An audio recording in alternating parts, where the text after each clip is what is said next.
Buenas a todos, bienvenidos a Panamet y el día de hoy pues nosotros vamos a hablar de micobacterias no tuberculosas. Cuando un paciente se infecta por estas bacterias que vamos a hablar del día de hoy, pues podemos decir que nuestro paciente tiene micobacteriosis. Entonces vamos a hablar de todas aquellas infecciones que no hacen parte de la familia de Mycobacterium tuberculosis, es decir, no vamos a hablar de Mycobacterium tuberculosis, Mycobacterium bovis, Mycobacterium africanum o otras como Mycobacterium lepre, que es otra familia. Vamos a hablar de las que no hacen parte de ninguna de estas familias. Entonces es importante tener en cuenta que el diagnóstico de micobacteriosis es algo diferencial. Cuando tengamos un paciente con X o Y o manifestaciones clínicas, no es lo primero en lo que vamos a pensar. Es en lo que vamos a pensar cuando hayamos descartado muchos otros diagnósticos y ya dependiendo del cuadro clínico, les voy a explicar cómo uno más o menos va pensando que tiene cada paciente. Entonces, bueno, dentro de su epidemiología hay una incidencia de 4 a 7 por cada 100.000 habitantes dependiendo del lugar donde se esté haciendo.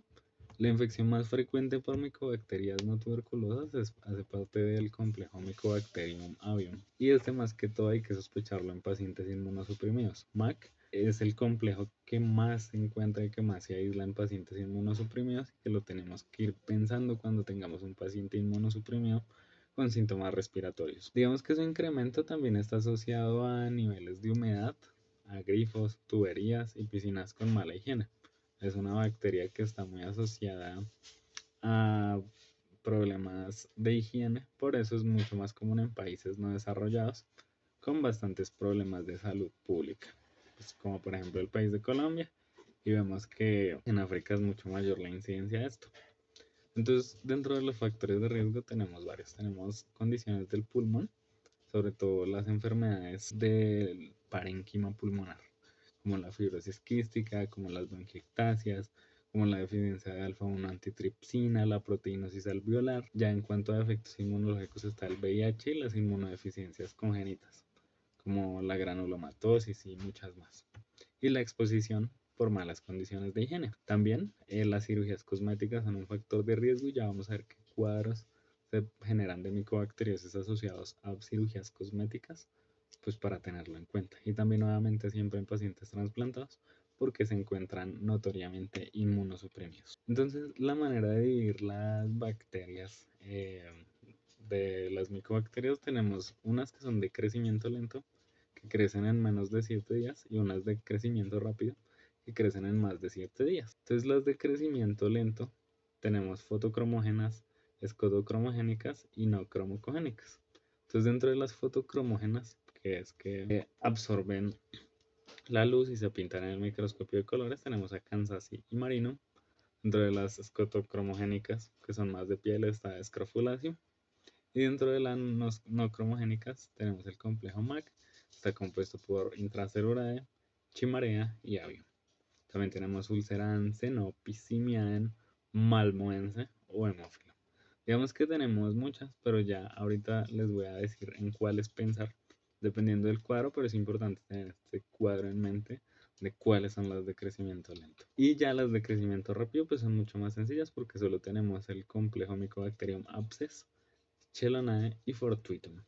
Estas son las que van a crecer más rápido dentro del cultivo. Entonces, dentro de las manifestaciones clínicas, vemos que el cuadro clínico más común de micobacteriosis va a ser un cuadro respiratorio, sobre todo por disnea, tos con expectoración, pérdida de peso. Va a ser un cuadro muy parecido a lo que sabemos que es la tuberculosis. Entonces, pues en primer paso siempre es diagnosticar la tuberculosis y enfocarse en lo que es la tuberculosis. Vemos, por ejemplo, aquí estas imágenes de pacientes con alteraciones o por un cuadro clínico clásico de micobacteriosis pulmonar. Digamos que los gérmenes más aislados y más comúnmente están los del complejo MAC, abscesu y xenopi. Digamos que también depende del lugar donde tú te encuentres, pero esto es lo más común. Ya a nivel de la piel podemos encontrar pues afectaciones en los tejidos blandos. Tenemos la úlcera de Buruli, que es más que todo por Mycobacterium ulcerans o abscessums, y esta es la que se aisló en Uganda. Úlcera de Brainsdell, que más que todo aislada en Australia. Y vemos como también la micobacteriosis puede llegar a generar infecciones de piel y tejidos blandos muy graves, llegando a alterar la anatomía pues, de la piel. Tenemos también, por ejemplo, en la mama. Esta era una paciente después de una cirugía abdominal y vemos cómo aquí se infectó por Mycobacterium no tuberculosas, que pues digamos que en este caso las más comunes, como les dije, ulcerans y absceso. Aquí vemos pacientes también en posoperatorios, cicatrices infectadas por Mycobacteriosis, tampoco es raro, sobre todo en lugares donde las condiciones de higiene no son tan adecuadas. Aquí vemos otras imágenes de pacientes en los que se da Mycobacterias no tuberculosas. También la linfadenitis, entonces digamos que con la linfadenitis tenemos que tener algo muy importante en cuenta, porque la manera de diagnosticar una linfadenitis sobre todo es por biopsia. Y también tener en cuenta que cuando uno tiene esto, uno casi siempre piensa en Mycobacterium tuberculosis.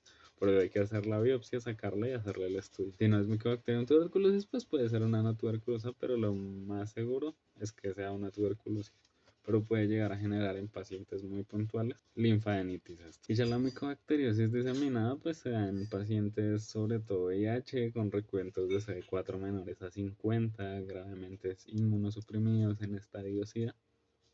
Se ha documentado, pero pues es completamente atípico y en estos pacientes es en los que se ha documentado. Entonces digamos que en esta tabla pues aquí está como el resumen. Entonces, por ejemplo, en enfermedad pulmonar tenemos a MAC, a Kansasi, a Cenopi. Ya vemos que en la linfadenitis tenemos Scrofulacium, el mismo Avium, de piel y tejidos blandos, lo que les decía, ulcerans, Marinum, Abscessum. Digamos que Marinum es muy importante porque el nombre que se le da es porque era muy común, sobre todo en pescadores, que duraban mucho tiempo expuestos pues a comida de mala higiene, condiciones precarias, entonces Marinum es muy común en este tipo de pacientes y sobre todo en pacientes después de cirugías estéticas como vemos aquí en esta imagen, en cirugías con biopolímeros se han documentado infecciones de este tipo, así que realmente no son tan raras y las tenemos que pensar. Ya diseminado pues avión Kansas, pero lo que les dije, pacientes muy particulares. Para el diagnóstico pues tenemos que obtener en el pulmonar pues tres muestras diferentes de esputo. Tenemos que hacer el cultivo de micobacterias, que pues para recordar, digamos que los principales medios son Lowenstein-Jensen y Middlebrook, y las pruebas moleculares como la PCR, que son pruebas más rápidas para detectar esto, pero que no en todas las instituciones están presentes. Y el maldito es que no todas las instituciones pues lo tienen. Entonces, pues tener en cuenta que es un diagnóstico muy parecido a lo de la tuberculosis. Necesitamos nuestras muestras de esputo, nuestras baciloscopias, tenemos que hacer cultivo y tenemos que tener pues también pruebas moleculares que nos ayuden a un diagnóstico mucho más rápido. Digamos que dentro del tratamiento aquí no vamos a profundizar mucho porque pues el objetivo de la charla era que ustedes conocieran estas micobacterias y como qué síndromes clínicos pueden generar, por nos vamos a ayudar de infectología, ¿listo? Y pues va a ser dependiente de cada micobacteria. Por eso es importante determinar la susceptibilidad de esta micobacteria a los antimicrobianos, porque hay unas que, por ejemplo, son sensibles a rifampicina y etambutol del tetraconjugado y a macrólidos. Entonces, digamos que un tratamiento convencional sería rifampicina, etambutol y acitromicina, pero pues eso toca mirarlo porque hay micobacterias que son más resistentes a los macrólidos. Entonces ahí ya tenemos opciones como el linezolid, las quinolonas, la beaquilina.